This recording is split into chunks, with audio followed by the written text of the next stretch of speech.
માહિતી સાંભળશો। ભારતીય બંધારણના ઘડવૈયા તરીકે સૌ પ્રથમ આપણે બાબા સાહેબ આંબેડકરનો પરિચય મેળવીએ। ડૉક્ટર ભીમરાવ રામજી આંબેડકરનો જન્મ 14 એપ્રિલ 1891માં મધ્યપ્રદેશના મહુ ગામમાં થયો હતો। તેમના પિતાનું નામ રામજી મોલજી સકપાલ અને માતાનું નામ ભીમાબાઈ હતું। આઝાદી મળ્યા બાદ દેશની તાત્કાલિક સરકાર માટે ભારતને યોગ્ય બંધારણ આપવું તે એક જટિલ પ્રશ્ન હતો। ત્યારે ગાંધીજીએ આંબેડકરની પસંદગી કરી। ડૉક્ટર આંબેડકર અને અન્ય સભ્યો સાથે મળીને 2 વર્ષ 11 માસ અને 18 દિવસમાં બંધારણ રચવાનું કાર્ય પૂર્ણ કર્યું।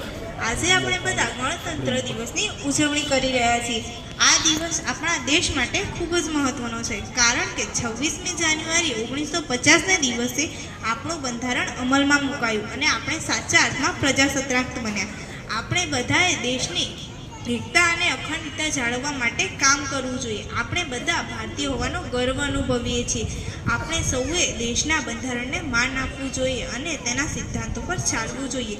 છેલ્લે એટલું જ કહીશ કે અનેક નામી અનામીમાં રહેલા શહીદોના બલિદાનથી મળેલી આ મહામૂલ્ય આઝાદીને માણીએ।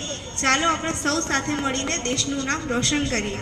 અને આને લગતી હું એક શાયરી કહેવા માગું છું, પ્લીઝ તમે શાંતિથી સાંભળશો।